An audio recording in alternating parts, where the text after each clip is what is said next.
Hello বন্ধুরা, আজকে আমি বানাবো ইডলি। তো ইডলির জন্য আমি এই ইডলি ব্যাটারটা নিয়ে নিয়েছি। এটা কালকে রাত্রেই বানিয়ে রেখেছি। তো এই ইডলি ব্যাটারে সামান্য নুন দিয়ে আমি মিক্স করে নিয়েছি। আর এটা হলো ইডলি স্ট্যান্ড। তো এই ইডলি স্ট্যান্ডে আমি কি করব, আমি সামান্য এক ফোঁটা তেল দেবো, একদম এক ফোঁটা তেল দিয়ে আমি ভালো করে এখানে করে নেব, তাতে যেন ইডলিগুলো না স্টিক হয়ে যায়। তো আমার কাছে আরও তিনটে আছে, সব কটাতে আমি হালকা এরকম হাত দিয়ে তেল দিয়ে করে নেব। আপনাদের কাছে যদি ব্রাশ থাকে ব্রাশ দিয়েও করতে পারেন। এটা হলো ইডলি স্টিমার। আমি এখানে সামান্য জল দিয়ে এটা বসিয়েছি। এইবার আমি এই ইডলিগুলোতে ইডলি ব্যাটারটা দিয়ে দেব সুন্দর করে সব কটাতে। সো বন্ধুরা, আজকে রাত্রে জলখাবারের জন্য আমি ইডলি করছি। ভাত খাবো না বা রুটি খাবো না, ইডলি টমেটো আর চাটনি, পেঁয়াজ টমেটো চাটনি আর সাম্বার করেছি। তো এইভাবে আমি বন্ধুরা এই একটা স্ট্যান্ডে দিলাম, এরকম করে আমি সব কটা স্ট্যান্ডে দিয়ে দেবো এটাতে। সো বন্ধুরা, আমি সমস্ত ইডলি স্ট্যান্ডগুলোতে ইডলি দিয়ে দিয়েছি। এবার আমি এটা স্টিমারে বসিয়ে দেব। এমনি করে আমি ইডলি স্ট্যান্ডগুলো বসাবো স্টিমারের উপরে তিনোটা।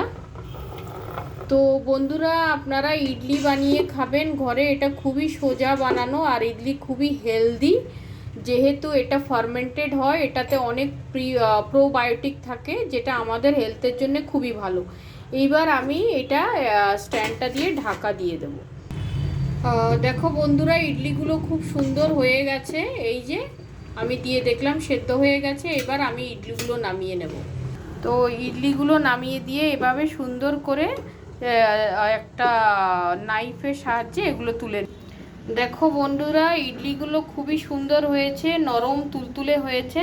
আমি এটাতে কোনো বেকিং সোডা বা কিছুই দিইনি, কিন্তু এগুলোকে আমি ওভারনাইট ফার্মেন্ট করে রেখেছি। তার মানে আমি ব্যাটারটা, উড়দ ডাল আর চালের ব্যাটারটা মিক্সিতে গ্রাইন্ডারে পেস্ট করে আমি বাইরে রেখে দিয়েছি। তো ওটা একটু ফার্মেন্ট হয়ে গেছে। তো ফার্মেন্ট হলে কি হয়, এটাতে যেহেতু প্রোবায়োটিক এসে যায়, এটা আমাদের হজমে সাহায্য করে আর এটাতে অনেক বেশি ক্যালোরিজও থাকে না।